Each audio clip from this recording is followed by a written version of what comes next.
Hey, what's up? This is Stephen. Read you a poem. This is by Elizabeth Bishop. It's called In the Waiting Room. In Worcester, Massachusetts, I went with Aunt Consuela to keep her dentist appointment and sat and waited for her in the dentist's waiting room. It was winter.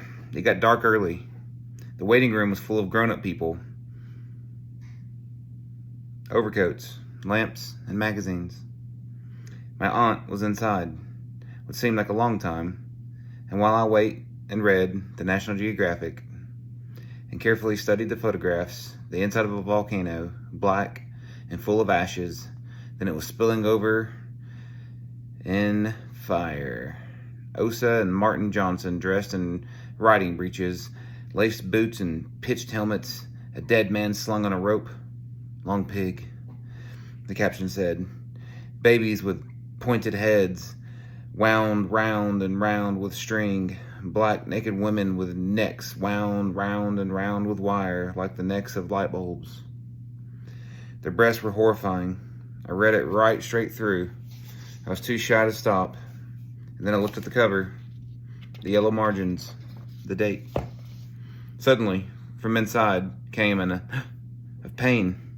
Aunt Consuela's voice, not very loud or long. I wasn't at all surprised. Even then, I knew she was a foolish, timid woman. I might have been embarrassed, but wasn't. What took me completely by surprise was that it was me, my voice, in my mouth. Without thinking at all, I was my foolish aunt.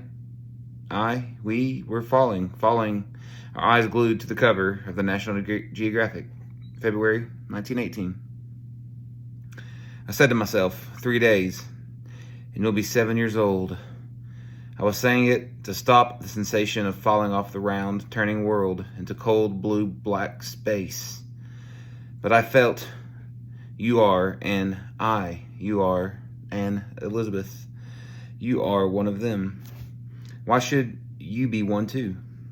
I scarcely dared to look to see what it was I was. I gave sidelong glance. I couldn't look any higher at shadowy gray knees, trousers and skirts and boots and different pairs of hands lying under the lamps. I knew that nothing stranger had ever happened, that nothing stranger could ever happen. Why should I be my aunt, or me, or anyone?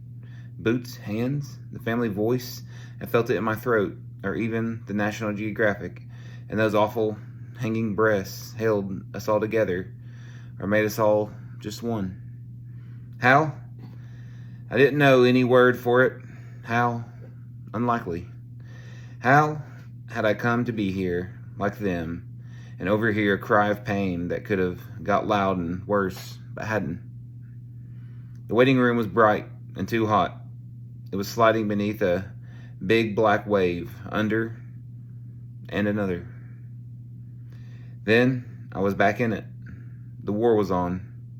Outside in Worcester, Massachusetts, were night and slush and cold, and it was still the 5th of February, 1918.